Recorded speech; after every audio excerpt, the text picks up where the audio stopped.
अस्सलाम वालेकुम। કેમ છો ભારતના મિત્રો? મજામાં? તો મજા જ હશે.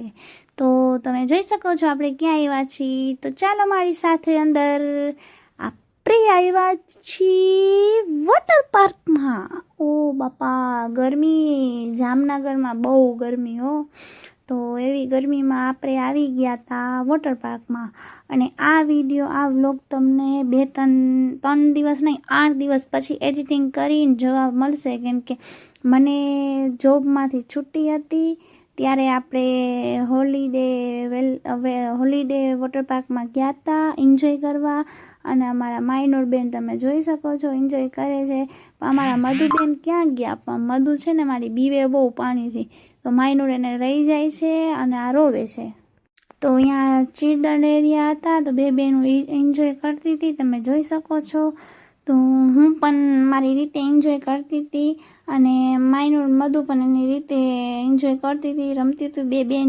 બે બેનું છે કે એકબીજાનો સપોર્ટ છે એટલે વાંધો ન આવે. પછી નાઈને અમને લાગી હતી બહુ ભૂખ, જોરદારની ભૂખ લાગી હતી. તો ભૂખ લાગી હતી તો મેં બે થાળી મંગાવી હતી, એક ગુજરાતી થાળી, એક પંજાબી થાળી.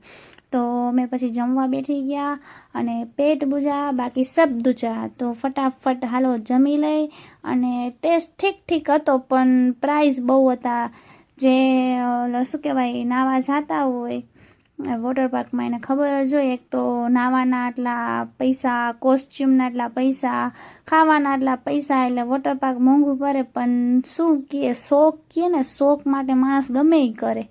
હું માઇનોર મધુને ગોતું છું, મળતી નથી. માયું તો મળી ગઈ, પણ મધુ ક્યાં ગઈ મારી મધુડી? જો એ બતક પહેરીને સામેથી આવે છે, દેખાય છે તમને? મને તો દેખાઈ ગઈ. એવી રીતે વળી નાતા બે બહેનોનું ધ્યાન રાખવાનું, જોવાનું. પછી નાહી લીધું, એન્જોય કરી લીધું, ફટાફટ કપડાં ચેન્જ કરી લીધા અને હવે જાય છે ઘરે. તો ટાટા બાય બાય, ફરી મળશું નવા વિડીયોમાં. મારા વ્લોગ જોવું હોય તો મને કોમેન્ટ કરો, શેર કરો, આઈડી સબસ્ક્રાઈબ કરો, લાઈક કરો.